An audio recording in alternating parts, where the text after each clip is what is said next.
បើឆ្ងល់ថាហេតុអីបើមុខខ្ញុំអញ្ចឹងតើស្មានតែធ្វើខ្ញុំអញ្ចឹងតបាក់សងទឹកមិញម្ដងយ៉ាខំសំខាន់មុខខ្ញុំគាត់ធ្វើដាក់ខ្ញុំមុនទេណាគ្នា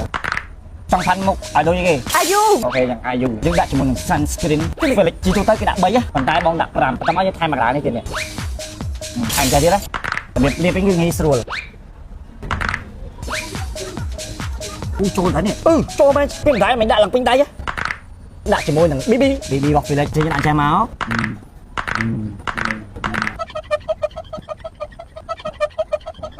ចូលនេះជួយតែคลิกវ៉ាវដល់បានហើយតែต้องចំយើងធ្វើការគូឲ្យខ្លាចជានេះអនឡាញស្ទើភ្នែកមកខ្ញុំងន់អាយុណាគ្នាអញ្ចឹងយើងធ្វើការផាត់ព្រលឹះ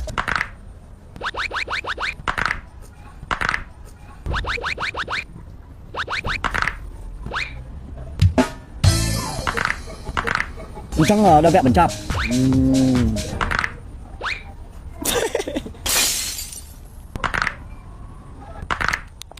ច្រើនណាស់អូនថ្ងៃយូរវត្តต้องចាប់ឯសល់តិចទៀតធំអាយុអូនស្ងៀមណែស្ងៀមអត់ថាអាយុវត្តនេះគេថាអាយុឯងប៉ុណ្ណឹងមកអូនឹងមួយទៀតអូមកជាងទៀតអូនអាយុតិចទៀតអូននេះអាចប់ល្អវ៉ាវអាយុណាស់នេះពីខត់នេះមកទីមើលមិនគាត់cònខ្ញុំអញលុបបីលងស្រឡាញ់ណាស់នេះអូតុបរំស៊ីតុបរំខ្ញុំមិនតមើលខ្លួនឯងហ្នឹងខ្លួនឯងសិនមែន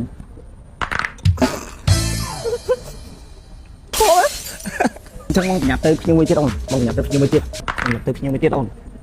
អញ្ចឹងមកទៅសិនណាអូនណានឹងសិនអូននឹងសិនហើយបងជាប់ភ្ញៀវអូនឯងមើល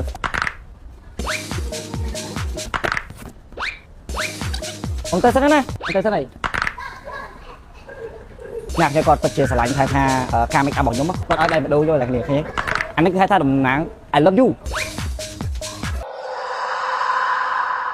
Felix glowing sunscreen Felix Aura BB cream Felix glowing sunscreen ការពារកម្ដៅថ្ងៃបានល្អ50 SPS ការពារ UVA UVB បានល្អជួយដល់សំណើមធ្វើឲ្យស្បែករលោង Felix Aura BB cream ប្រើប្រាស់ចូលមុខបានល្អបិទបាំងស្នាមបានយ៉ាងល្អជាពិសេសបើបងប្អូនធ្វើការទិញមួយប្រអប់នឹង free ជូនពងឲ្យមួយចុះបើសិនជាបងប្អូនចង់បាន sunscreen ដែលល្អហើយ BB cream ដែលល្អ complete សោះជាមួយនឹង brand Felix